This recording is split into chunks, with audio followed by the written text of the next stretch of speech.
All right, so welcome everyone to the first lesson. Very much glad that you could all make it. I am now going to share my screen, and well, today we have a special guest. I will be joined by Florian Postelt, a good friend of mine, and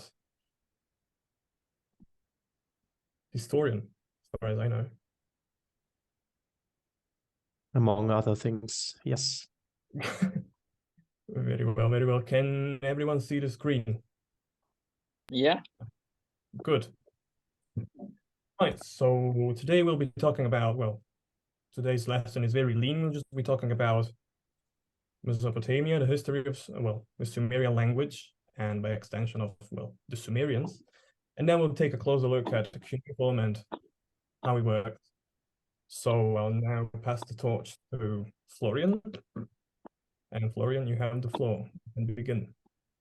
Thanks. But there aren't any other organizational stuff that you have to go over, or? Right, good thing you mentioned that. I totally forgot about that. Right, so before we begin with, well, the class itself, I have a very brief explanation of what I intend the course to be structured like. So we're going to have class every 2 weeks. So we'll be alternating a week on Zoom to a week without Zoom, where I'll just be issuing and assigning homework that you can or cannot. They're not compulsory, but I mean, it's good if you do them. And then I'll be posting the solutions on the syllabus. I'll be sending an email and make sure everyone has the link to the syllabus. And yeah, so moving on. Good. This is how I intended the course to be structured. So 1 week Zoom class, week 2 no class, homework. And instead we do the advanced reading group with the, so to say, advanced students. And then the week after, another Zoom class, and we go on like that, and we repeat until you know Sumerian. Right. And oh yeah, and about the homework, it's never really just homework. It's well, exercises, but also, well, in the exercises I usually explain and expand on already seen grammatical concepts, and I always add something new, and I kind of introduce the following lessons topics. So I suggest you do your homework. Otherwise you go to the Google. Yeah. Right. Good. And well, if you have any questions or anything, just feel free to ask in the, well, on the Discord. And we have a Discord server. I'll be sending an email as well with the link. Make sure everyone is present there. And that's it. On the right, you can see, well, what's homework's gonna be like. And yeah, so I say after this we can begin. So yeah, everything is on the syllabus always. So if you're ever missing something, if you want to download the PDFs of the lessons, if you want to do your homework, if you want to check on the solutions, you just check on the syllabus, and all the links are going to be there, and the sources as well for each lesson. Right, so let's begin. Florian, you want to go? Yes. I'll be talking a bit about Sumerian history from the late 4th millennium until the 2nd millennium BCE. And just in a little introductory manner, I'll be teaching a bit more about that in a couple of weeks' time, where I'll go more in depth and more well-rounded altogether from the 3rd millennium until the 1st millennium. So let's start out. Sumerian. As Gabriele has mentioned, Sumerian is the language of the Sumerians. It's a literary and liturgical language of the Babylonians and the Assyrians. We have it mainly recorded through the so-called cuneiform script in the ancient Near East, which originated in southern Iraq and then spread from there on. Spread all the way very early on towards Anatolia, towards the Levantine coast, so with Phoenicia or Lebanon, Israel. Later on towards Egypt as well, during the 2nd millennium BCE, was also present in southwestern Iran. And we see a couple of later cuneiform scripts also farther away, like cuneiform scripts in the 1st millennium in Sicily, for example. One was found. We have them also very far to the north in Phanagoria, which is right next to the Sea of Azov, the Black Sea. So it did How? spread through. Sorry? I mean, how is there any cuneiform tablet from Black Sea? Cuneiform Northern Black tablet Sea. itself not, but the old Persian script was found together with a monument which is attributed to Darius the First, so one of the Persian kings, around 500 BC. Florian, Yeah. can I ask one question? Yeah. Florian, Old Persian cuneiform, was it directly developed from Sumerian or from Akkadian? Because That's a very okay. Yeah, that's a very good question. The first language that we know that has been used with the cuneiform script is Sumerian. But the issue is that the script is, particularly in its earliest form, logographic. So it's basically, or pictographic more specifically. So it's basically a picture, and you can read these pictures and know what they mean. But the issue is that you don't know how the words behind those were pronounced. So we have around 200, 300, 400 years where we have this cuneiform script, which is mainly pictographic. And later on, we know that the language that was used to write with it was Sumerian. So most people assume that the earliest people that used the cuneiform script were Sumerians, but it's not quite clear. We don't know 100%. People also throw in concepts like Proto-Euphratian, whatever that would mean. So So they can be read in a Sumerian fashion, but that does not mean that they were. We can read them in Sumerian, but right. So as of right now, among the researchers, Sumerian is still accepted as a language isolate, which means we don't have any other languages which are related to Sumerian. Akkadian, for example, is a Semitic language, so it's related to Hebrew, Phoenician, Assyrian, Aramean, Maltese, Arabic, and so on and so forth. There are many tries at linking Sumerian to other languages. One is from Simo Papula, just very recently, he was trying to connect it with the Uralic Finno-Ugric languages. But this is still a little bit hypothetical, and maybe we'll see in a couple of years or in a couple of decades if people can link it to a language. Sumerian, sorry. Yeah. No, Please go on. search for me later. Go on. Okay. Yes, Sumerian was probably used already in the 4th millennium. Even though we don't have sources, we have it attested in the 3rd millennium. And Sumerian seems to die out sometime around 2000 BC, but it lives a similar language to Latin and, I don't know, Old Slavonic or other liturgical languages, became a language for administration, organization, and then particularly for cultic use in the 2nd millennium BCE, and then also in the 1st millennium. I'm not quite sure. I think it's also used in the latest tablets, which date already in the AD time, 1st century AD, maybe 2nd century. Okay, let's move on. Nice. Let's get to the periodization of the Sumerian language, which also is connected a little bit to the history of the ancient Near Eastern time. Right. So we have the Uruk period, which is from the 4th millennium onwards. We have the late Uruk period, somewhere around the 34th until the 31st century BCE, where this cuneiform script is first tested in the form that we know. We can't quite properly date it, 32nd century maybe. It's either archaeologically in the strata Uruk 4a or Uruk 4b. Again, we don't know that properly because the French worked on that and they weren't as accurate with it and didn't record it properly. But it's around that time, late 4th millennium. In the city of Uruk, which is modern-day Varka, which is in southern Iraq. We have attested a logographic or pictographic writing system with numbers as well, and then with additions that develop over the course of a couple centuries effectively. The first site where we have this script attested is the so-called Eanna temple, the temple of Eanna in Uruk.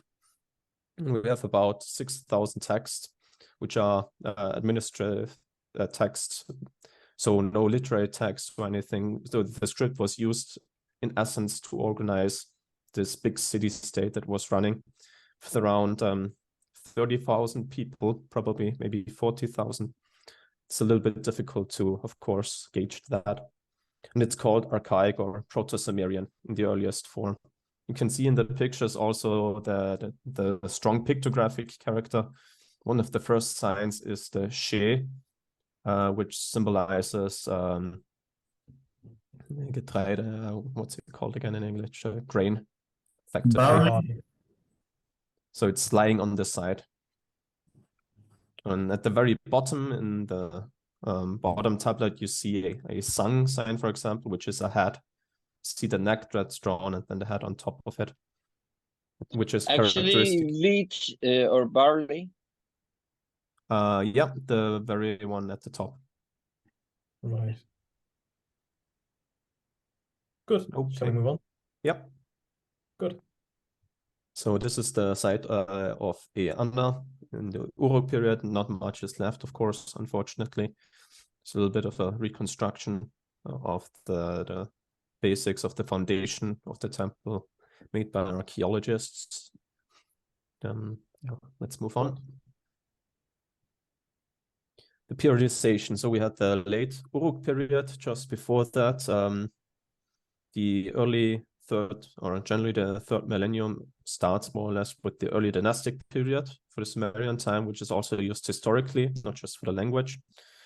We have emerging city-states, around 30 or 40 city-states, which are rather important in the southern Iraq or middle Iraq area.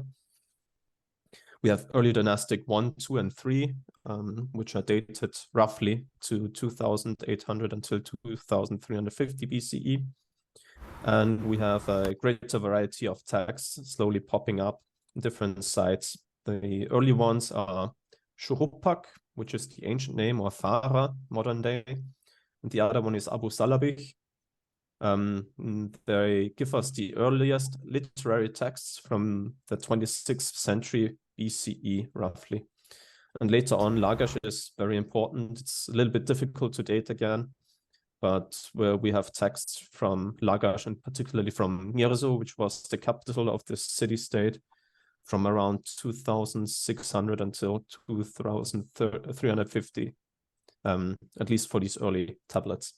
And again, we have a bunch of administrative texts, but also lexical texts, so lexical lists where you have signs which are explained and which are given in syllables, but Gabriele is going to be talking about that later on. The early dynastic period is also sometimes called the pre-Sargonic period because it precedes the Akkad Empire, which was founded by Sargon. Let's move on to that part. One question, one doubt. Yes.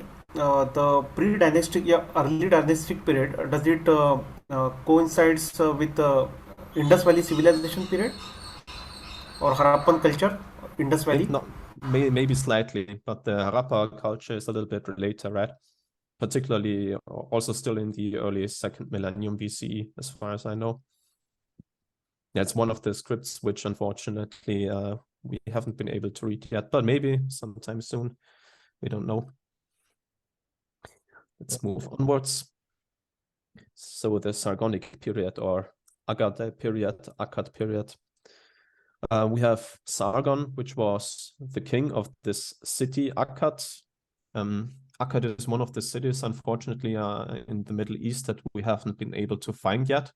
We can kind of localize where it ought to be, but we haven't found it yet. And maybe we haven't also found all the tablets which are still lying there. He beat a couple of other rulers around 2350, which were starting to create a hegemonial empire or proto-empire. And with that, he was able to beat step by step other city-states around that time and create a bigger hegemonial territory early on, which became a dynasty for a very short time, 4 people, 4 sons. effectively of a 5 with one of the brothers that ruled roughly over the period of 2350 until 2200 BCE. Sargon, the name comes or derives from Sharum Kin, which is roughly translated to the king is legitimate, even though we're not quite 100% sure if that's that one of the two possibilities. That's another topic. So we have the Sumerian cities, particularly in southern Iraq.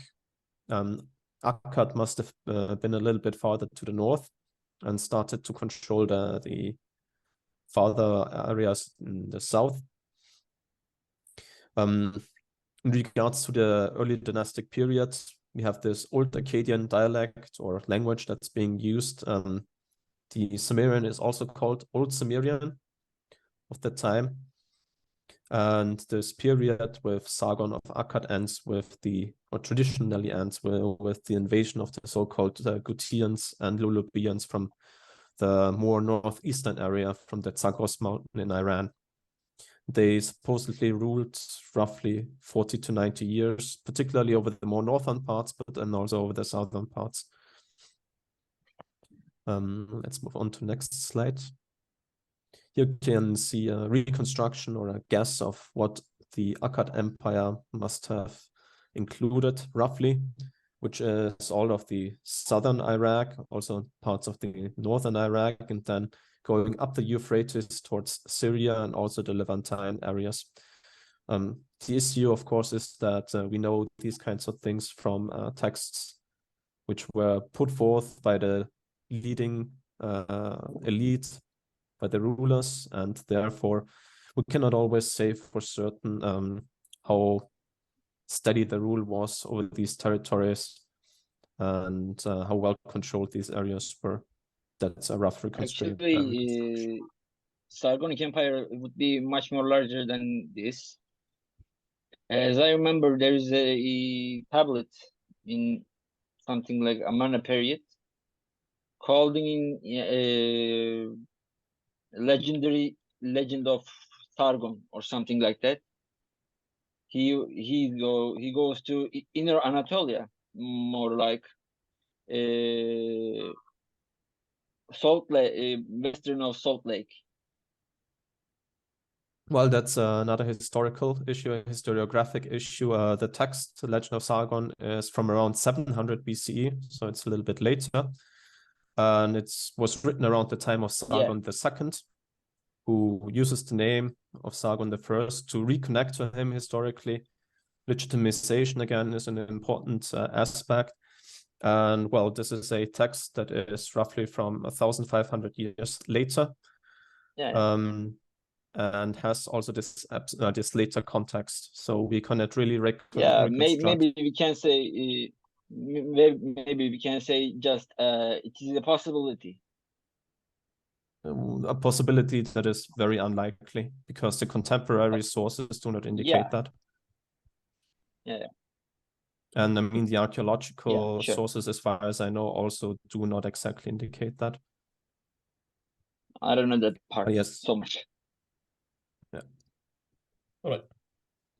Can I move on? Yeah, let's move on. Good. So let's talk a little bit about the later dynasties, particularly the Lagash II dynasty and the O3 dynasty. So after the Sargonic time, the empire of Akkad, or proto-empire, it's a little bit debated as well how you should define that.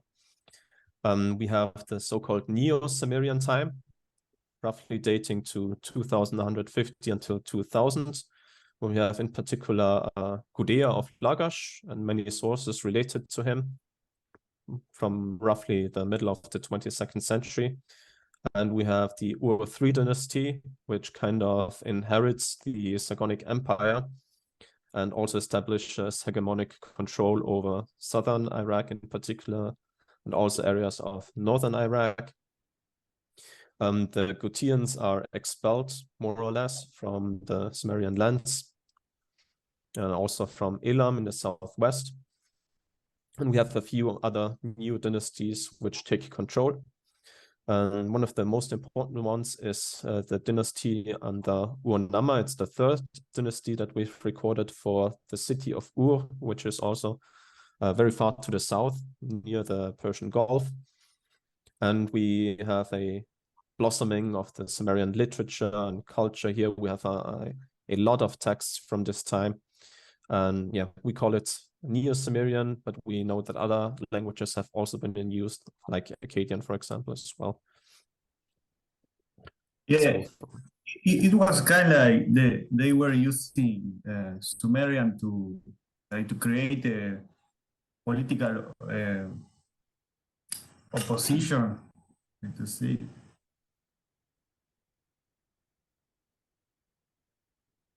Well, the Sumerian was used as an administrational language, was generally in use also for law, for literature, for everything. There, I don't know how much political opposition there was between something like an Akkadian front. Because Sumerian was like a dead spoken language. They all spoke Akkadian, but they wrote a lot of literature in Sumerian. Like, what's the purpose of that? That's my question. Maybe it's complicated.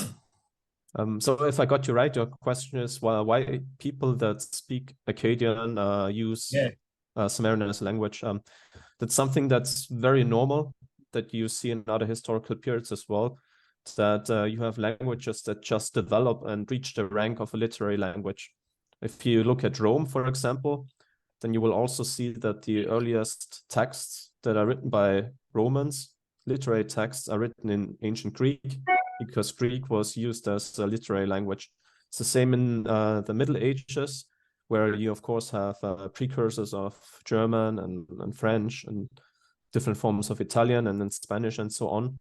But Latin was the dominant language, and it was used for literature as well instead of the local languages used. The same applies here with Akkadian as well, to a certain degree, that those that spoke Akkadian as a mother tongue, if they wanted to write literature, they would use Sumerian. You can also compare it to nowadays with English. If you have a French band which wants to be successful internationally, they will most likely sing in English, because English is one of the languages that is accepted as a language for music as well, musical writing. Okay. Maybe we can say, just as a summary, it is just related to the philosophy of the writing, because Sumerians Sumerian language is adapted to the writing system, and after, in course of time, Semitic people go there and met the cuneiform writing system, and they don't know how to adapt their own language. Mm-hmm. It's a process that takes time, definitely, but it was done already quite early on. So for the Sargonic period, we have Akkadian as a written language with the cuneiform script. So the cuneiform script was appropriated for the Akkadian language, you could say. It is general philosophy of the writing. For example, Japanese writing system mostly adapted from China, or Meroitic or Phoenician adapted from mostly based on the Egyptian writing system, or Meroitic at the same manner. We can see But I think the question was a little bit different, right? The question is why are literary texts written with cuneiform in Sumerian, and why? The question comes. I read somewhere that they used Sumerian to create like an opposition, like use the language to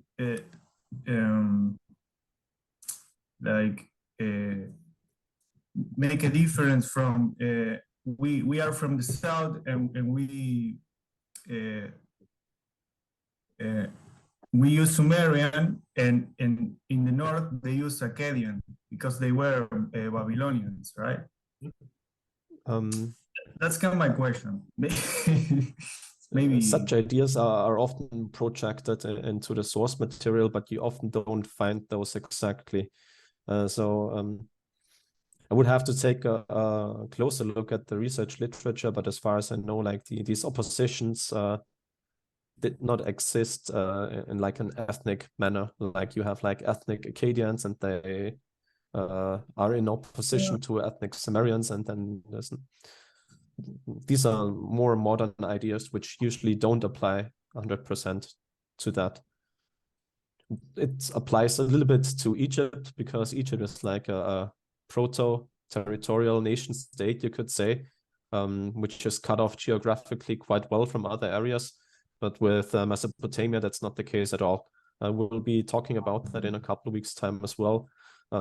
Mesopotamia or Iraq in general is a very, very flat place that you can enter from all directions without many issues at all. It's also one of the reasons why these migration movements can have quite large effects, but that's also why you cannot split off and create such easy oppositions with peoples, because it's just so mobile, it's so open. There's such a dynamic, so many dynamics going on. But yeah, I will be moving on here. You can ask questions later again, just so that we don't spend too much time on this part, or Gabriele gets mad at me. Okay. So with the end of the Ur-3 period, with the Ur-3 dynasty, we start the so-called Old Babylonian period, which sometimes starts at 2000 exactly, or you let it start with the so-called Isin-Larsa period, which precedes it.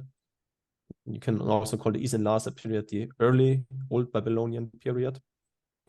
So it's basically about the two cities and city-states, Isin and Larsa. Isin first, again, tries to establish a hegemony in southern Iraq, tries to represent itself as the legitimate heir to the Ur-3 dynasty and kingdom, or proto-empire, or what you want to call it. And it establishes control rather successfully for some time, but is then succeeded by Larsa as a city-state around the 19th century. Larsa does the same and is then again succeeded by Babylon under Hammurabi from around 18,000 onwards. That's where you have this start of the proper Old Babylonian period, which lasts until 1600, 1550, depending on what you want to include or exclude. What happens here in this time is that Sumerian is dying out as a spoken language. It's a little bit difficult to date it and to understand the process properly because we don't have the source material necessary to really judge that, and it's also difficult to evaluate it in regards to proper definition. I mean, a language dies out per definition when you do not have a single person left that speaks it as their mother tongue. And it's, of course, difficult to judge with our view historically how we could date that there was this one last person that did not speak Sumerian anymore as a mother tongue. So it's roughly between 2000 and 1800 that we have these processes going on. In the early Old Babylonian period, the Isin-Larsa period, Sumerian is still used as a language of administration. It's still spoken without any issues. But then particularly under Hammurabi, it fades out. It's no longer used for these organizational processes, for example, for law as well. Sumerian was still used, and from 1800 onwards, Akkadian or Old Babylonian and Old Assyrian become more common and are used for these processes. But Sumerian is still primarily used for the cult, so for singing in the cult, for cultic texts, and for literature as well. Let's move on. So we have Sumerian and Akkadian and other languages at that time coexisting with one another in Iraq. We slowly, at least in the sources that are still extant, we can see that there's an increase in Semitic names. There's a decrease of Sumerian names, but it's quite difficult to judge if this is like an all-encompassing process that's going on, because we, of course, don't have the same amount of sources from each Sumerian city throughout each period, so we cannot properly gauge that, but we kind of know what's going on. Let's move on to the next slide here. The hymn to Shulgi, one more. So Shulgi, who was one of the Ur-3 rulers, so around in the 21st century BC, we hear him say or sing, "Understand the Elamite spokesman. I'm a child of Sumer by origin. I can converse with the Black Mountain people. I can correct the Amorites in their own tongue. I can tell words apart in the language of Subir." And Akkadian is not mentioned here. There are a few researchers that say that that may be because it was such a common language spoken at that time in southern Iraq. Just for context, Elamite is spoken in southwestern Iran, which by definition is usually still counted as a Mesopotamian place. Black Mountain people should be the Zagros people in the northwest, also in Iran, modern-day Iran. The Amorites are an issue. They're difficult to gauge properly. Originated probably in Syria, but they're to some degree at least nomadic peoples as well. So you can find them all over the modern-day Iraq area in that time as well. And Subato is also a little bit difficult to localize, but it's farther in the north. Can it be related to with the Subaru, name of another name of, as I remember, the Assyria? Yeah, it's related to that. But there is the issue again that with these toponyms, so the names of places, that they're used throughout longer periods of time, and you always have to localize them depending on their exact use at that time, because these toponyms often move from one place to another. So you can have Subato in the 23rd century in northern Iraq, and then theoretically can move to other places. We know that for other toponyms. So it's a little bit difficult to tell at times. Quick question. Yes, is please. this text in the electronic text corpus? Yes. Yeah, it's in Perfect. CDLI. Perfect. Thank you. Alrighty, I think that concludes it. Mm-hmm. And I'll pass it on to Gabriele again. And as I mentioned, if you have questions for me later on, go ahead after the lesson, I guess. Thank you, Florian. All right, so now we'll be talking about the cuneiform script and the sounds of Sumerian and the open questions that we still have about them. So, about cuneiform. So cuneiform, the word itself, comes from Latin cunus, which means wedge, and forma, which means shape. Sumerian cuneiform is written mostly in clay, although it sporadically appears on other materials such as tufus and all sorts of stones, such as granite, I think. And well, in Sumerian, tablet would be dub. And how would you write on a tablet? By means of a stylus, which was derived from reed, which reads in Sumerian gi. So gidubba, literally reed of the tablet, would be the Sumerian name for, well, stylus. And cuneiform was probably, well, first used for Sumerian, although we're not 100% certain about that. And it very quickly spread among cultures and peoples. So we have Akkadian cuneiform, Hittite cuneiform, Elamite cuneiform, Hurrian cuneiform, Rautian cuneiform, so on and so forth. So it comes in different styles, and also because, well, the Sumerians were always city-states and not a single state. So you have different scribal schools and different schools of, well, yeah, scribal schools, so different writing styles, and they're not always very uniform. So here we have pictures of the different styles from different peoples. So we have Sumerian cuneiform, Akkadian, Hittite, and Assyrian. They all look quite similar, although you can, well, the difference are quite self-evident. The style does change a little bit. So about the cuneiform script. It is a defective script, and many authors theorize that Sumerian, well, cuneiform was never meant to represent all the sounds of the spoken language, and that's why we call it a defective script. It does not render all the sounds of the spoken language, unlike most, well, modern languages such as Turkish, well, European languages, Turkish, English, Italian, French, and so on and so forth, where you usually have a letter or a union of letters, a diphthong, which stands for one sound. Sumerian is nothing like this. It uses a lot of abbreviations, and again, it has no written standard, and the different scribal traditions have their own standards. So it's complicated. Here we have an example sentence. Can I underline? Yes, I can. Very good. So this in cuneiform would be how you write, he built his temple for him. And you would have the first sign, which is a e. We'll see why it has an accent in a few slides, I think. And then you would have ani, which means his, and then the verb mu na du, which means he built it for him. And this is how you would read it. I mean, how you would read the Sumerian cuneiform characters. However, this is how we would pronounce it, supposedly. And you can say, well, you can clearly see that not all the sounds are represented in the cuneiform variety. So we have the H, the initial H, which is not represented, and the final J, so again, not represented.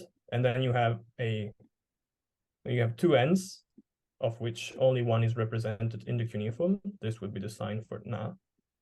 And then a final N, which is just absent, and then the du. So 1, 2, 3, 4 signs that appear supposedly in the spoken language, but are not represented in the written language. So moving on. Let's talk about, well, cuneiform characters. They can be used in, let's say, three main fashions, three main ways. So the first would be logographic. So you would have a sign. This is a sign which reads arad, which means servant. And this one would be dingir, which means God and divinity. So you just have one sign and you pronounce it. And that's it. So one sign stands for one sound and one meaning. Problem is, one single cuneiform character can have multiple readings. So for example, this sign, so arad, can be read as arad, meaning servant, but also read as nita or nitah, which means man. And how do we know which is to be read as which? We don't. We just judge by context. Same thing happens for dingir, so this sign, which stands for God or divinity. It means God when pronounced dingir, but it also means sky when read as an. So you see the concepts are fairly close to each other always. So God and sky and servant and man. So they're similar concepts, but you only have one cuneiform characters for them. And they do pose a problem usually because you have, I mean, if you're translating a cuneiform, a Sumerian text, then you have to face, countless of these, and you have to make your decision based on, well, we'll see how we decide which is to be read as which, but it's quite problematic at times. The second way would be the syllabic way. And so you don't have one character, which stands for one sound and a unity of sound and meaning, let's say. So you don't have one character which means something. It just stands for a sound. So for example, the word umia, which means master, is written using multiple cuneiform characters. So mi, and a, none of which basically have meaning of their own. The first is to be read as the second is to be read as me, and the third is to be read as a. And altogether they mean master. So moving on. Sometimes I have a question, but sure. maybe off topic. I don't know. I saw a theory about multisyllable words. Something Mhm. like if multisyllable words in Sumerian in part meaningless, but in complete there's a meaning. There could there is possibility of they are loan words or something like that. Is possible? Well, I will have to see about that. I'm not sure, but I'll check. Okay.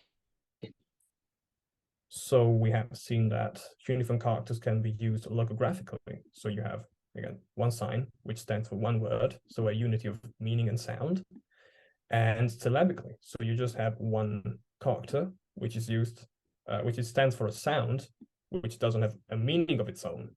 So you have words like umia, which are written syllabically. So you have more sounds, and just together they mean something. And we see that most of the time the syllabic readings, so for example, the the me, and the a, are derived from phonographic or logographic values. For example, this cuneiform character, which we have already seen, it would be the character for dingir, God, or an, sky, is also used syllabically. So you see it in the middle of words such as galansu. So you have the first gal, and then the second cuneiform character would be an, and the third would be tsu. And of course, in this case, the cuneiform character read as an does not stand for sky, nor for God. It's simply used syllabically. But where does this syllabic value come from? It comes from its usage as an. So it has the phonetic value of an, and alone it means sky, but used syllabically, it just means an. So, well, it is to be read as an, but it doesn't mean anything by itself. So, okay. One other big problem is that in Sumerian, you usually have more than one way of writing and expressing a single sound. For example, the sound la is represented in more than one way. You have this one cuneiform character, this other cuneiform character, and a third cuneiform character, which happens when it's quite rare to stumble across, but still present. So you have three possible ways of expressing and writing the value la. So how do we distinguish between the three? With numbers mainly.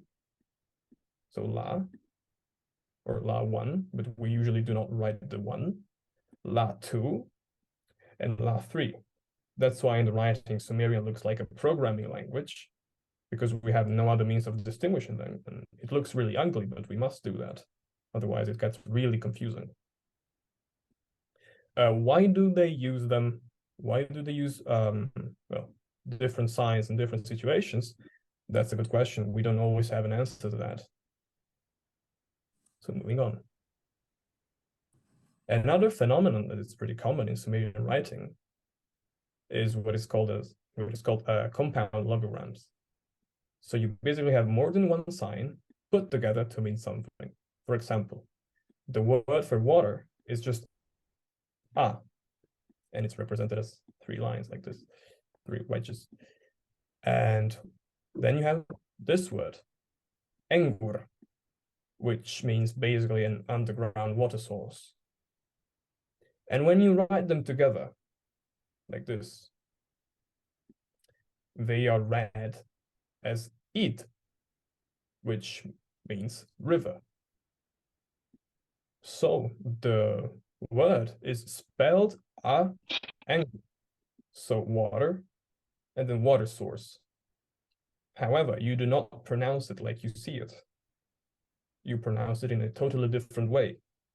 And that begs the question, how do we know that? Mainly thanks to the Akkadians, who wrote countless word lists, and they indicated the right pronunciation for them. So again, we call that compound logograms. We don't always understand what the compounds stand for. Sometimes it's really clear. I use the clearest example possible, where you have water and watercourse or source together to mean river, which means perfect sense. But sometimes it's pretty enigmatic. We don't always understand. For example, the city of Ur is expressed in Sumerian as Shesh Ab, first sign being Shesh and the second being Ab. So brother plus Ab. Interesting. We don't really have an explanation for that. And well, we read it as Uri, which would be the Sumerian reading of Ur, the city. So can I ask a question? So when you're transliterating this word, how would you write it? Would you write id or would you write angur to transliterate a word like this? Good question. So I would write id, and besides the id, in parentheses, I would spell out a dot angur in caps.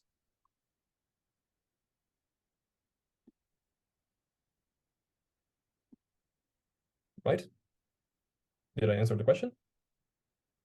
Yes, thank you. No problem.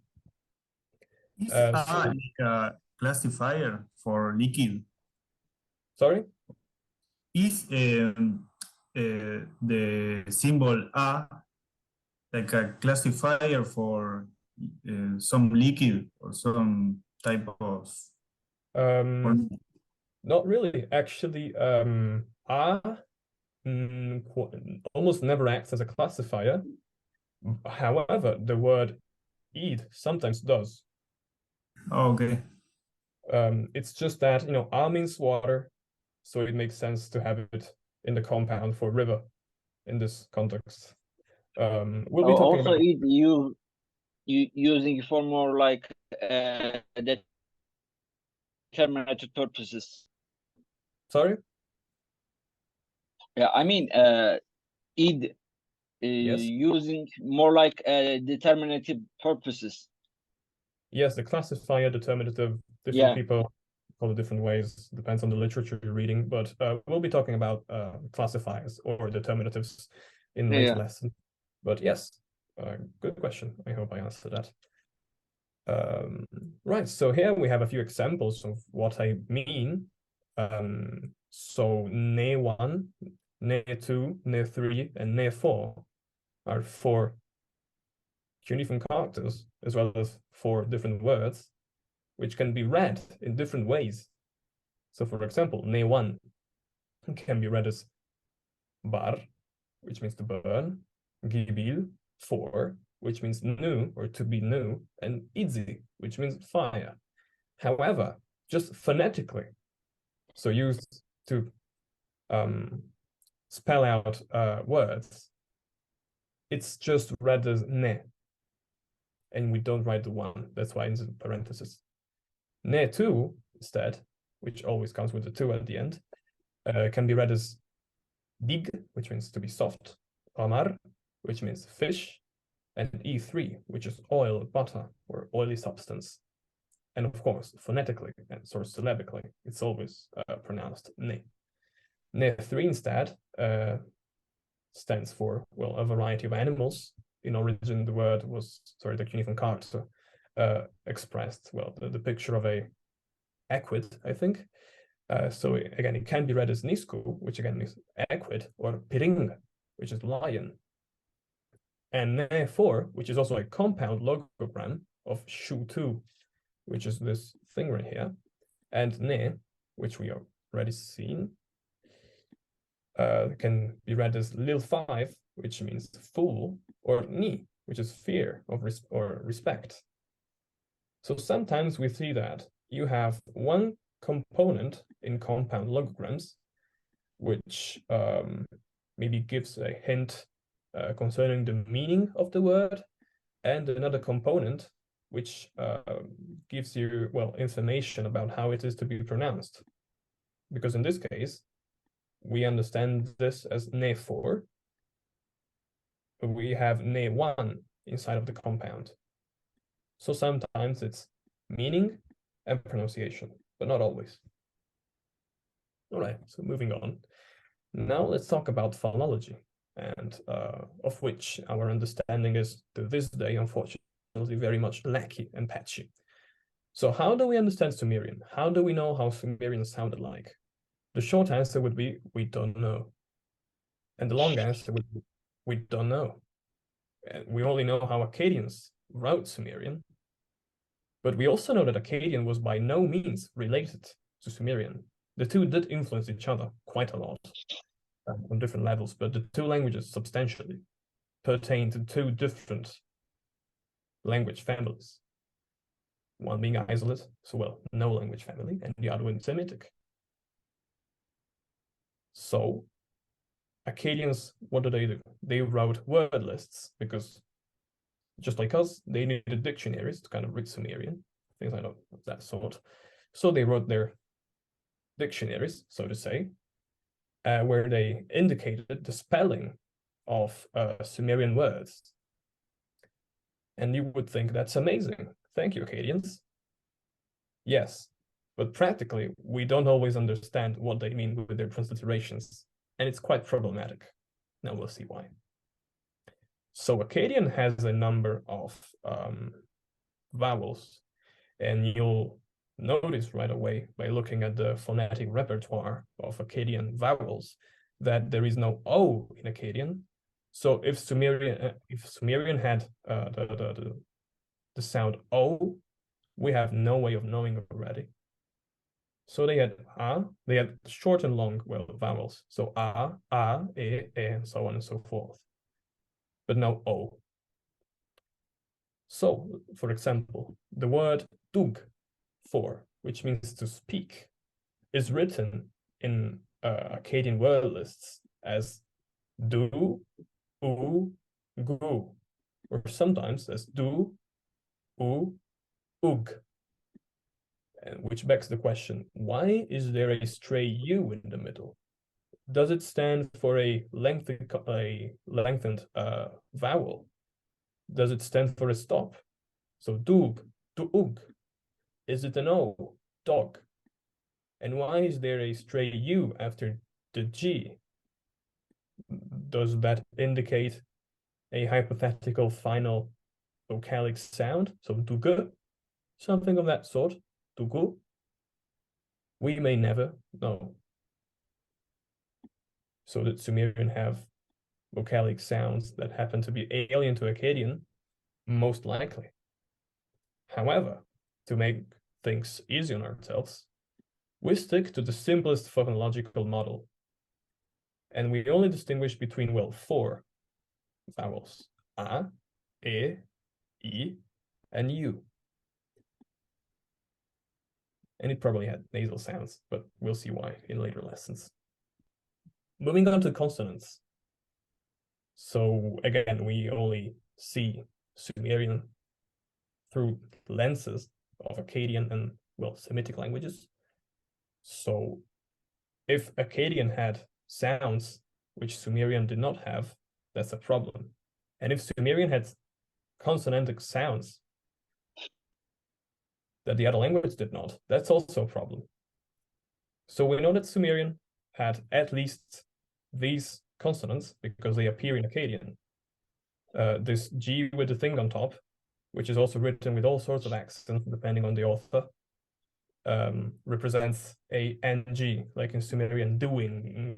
So the ng, and the S with the thing on top would be sh, and the H with the arch underneath would be a k, which appears in the English word cute. Gabriel, Sure.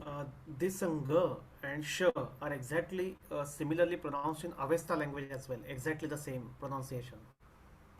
It's interesting. The thing is, we know that, I mean, we know that Sumerian supposedly had these consonants, although we do not know the practical value of those consonants, so we know they had 2 G sounds, although we cannot be sure what type of G sounds they were. Same thing for the S. Could be a sh, could be a ts. We can't really be sure about that. But in the case that they were pronounced like I just listed, then yeah, they are very similar to Avestan indeed. And again, we could expand this list with layers and layers of hypotheses concerning the kind of consonants that Sumerian might have had based on, well, our study of extra graphemic sounds of, well, Sumerian. But again, why doing that? So we're going to stick with the simplest model of these 15 consonants. And I think this concludes today's lesson. Yes, it does. So at the end of each lesson, I have included a list of questions that you are free to answer after, like, I don't know, reading the lesson by yourself or studying, and you'll have a week to just do it. You don't have to send me the questions, but I will be publishing the answers. If you have any questions, you can reach out on Discord or whatever, by email. I'll do my best to reply at all times. And then you also have all the sources and then the links for the pictures and all things of that sort. And that would kind of conclude today's lesson. I heartily hope that you enjoyed it. And if you have any lessons or anything, any questions or anything you would like to add, please go ahead. Thank you. What period of the language are we studying? So well, that depends on the type of text. I mean, I'll rephrase. Grammar doesn't really change throughout all periods. The thing about Sumerian is it's spoken, I mean, over a lengthy period of time. However, the language does not really change. The way it's written kind of changes. The words and the epithets that are used change over time. However, since it does not represent the spoken language, so it's kind of artificial, it kind of always remains the same. And so we're not going to study any particular dialect, nor any particular stage. The grammar is always the same, but I will be pointing out at what point things start, I don't know, not being written, or when things start to be expressed otherwise, I mean, in different ways. However, the language is very much uniform and it does not change over time that much. The thing is, the text that you might be most acquainted with, such as the Epic of Gilgamesh in Sumerian, there's a very famous recitation by Peter Pringle on YouTube. You might have seen it. I think it's the reason why maybe 60% of you are here, me included. It was written by Akkadian scribes. So the thing is, from a certain point onwards, Sumerian was written by Akkadian scribes. So you see the degree of artificialness that the language gets. So we don't study a specific, I don't know, variety of Sumerian. We study the whole thing because it doesn't change. And it's basically a lingua franca that has undergone, at least in its written form, very little variation. I hope that was exhaustive enough. So then the signs, the cuneiform signs themselves do evolve, though, while the underlying grammar stays the same. Yes, signs do evolve, as in they do change in shape and sizes, depending on, well, ubication, position, and time. They do get new readings with time, but the language does remain the same. Sometimes you have signs that are written like 2 different signs, so you have compounds that in time just become one, so they kind of merge. But again, that accounts for maybe 5 to 10% of the written language. So again, it's quite linear and it doesn't really change. But yes, cuneiform does change, but the language does not. And all stages of cuneiform are very much legible and we will study to understand all shapes and varieties of Sumerian cuneiform. Thank you. No problem. All right. Does anyone have any other questions? Did you guys like how the lesson was carried out? Do you have any comments? That was excellent. Thank you. Appreciate it. Very good. Great. Thanks a lot. I'm glad to hear that. So next week, as I anticipated, there's going to be no lesson, but I will be posting exercises. Not really exercises. I mean, the first exercises are just going to be, well, expansions of the concept that I have talked about in this lesson. And so I'll be sending those by email, and I'll be adding them to the syllabus. And I will hopefully see you guys 2 weeks from now. I remain available at all times on Discord and by email, so feel free to message me by all means. And I say we can stop the record button, and yeah.